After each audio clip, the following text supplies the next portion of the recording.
जब मैं लिखना शुरू किया तो मुझे आत्मसंतुष्टि मिलने लगी। मैं कविता आत्मसंतुष्टि पे लिखता हूँ। मेरे द्वारा रचित कविताओं का स्वर प्रीत का स्वर है। इसलिए मैं आज तक मैंने दलित, शोषित, खेती गृहस्थी पर आधारित कविताओं को लिखना उचित समझा। वर्ष 2008 में मेरे पिताजी गुजर हुए। उनके निधन के बाद अनुकंपा के आधार पर मुझे चौकीदार के पद पर नौकरी मिली। पिता के गुजरने के बाद घर की जिम्मेदारी को संभालते हुए नौकरी की जिम्मेदारी भी संभालनी पड़ी। नौकरी में आने के बाद मेरा मन पुलिस के कठोर कार्यशैली को स्वीकार नहीं करता। इसके बावजूद अपने कर्तव्य के प्रति पूरी निष्ठा रखना मेरा पुनीत कर्तव्य है।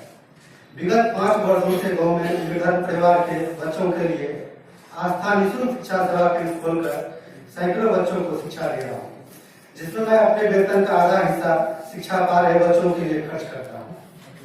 मैं मैथिली भाषा के लिए समर्पित हूँ, लेकिन गांव समाज के लोग अभी भी मैथिली भाषा के प्रति सजग नहीं है। जबकि इसी भाषा ने मुझे वर्ष 2018 का पुरस्कार मेरी झोली में डाला, लेकिन पुरस्कृत होने के बावजूद मेरे यहाँ साहित्य अकादमी को नहीं जानता। साहित्य अकादमी के द्वारा साहित्य के क्षेत्र में किए जा रहे कार्य प्रशंसनीय है और मैं साहित्य अकादमी से सागर निवेदन करना चाहता हूं कि मैथिली भाषा के क्षेत्र में किए जा रहे कार्य को सुदूर ग्रामीण क्षेत्र में कार्यक्रम आयोजित कर जागरूक किया जाए, जिससे मैथिली भाषा के प्रति रुचि वहाँ के स्थानीय लोगों में जागृत हो और रोजी रोटी का आधार भी मैथिली भाषा बन सके।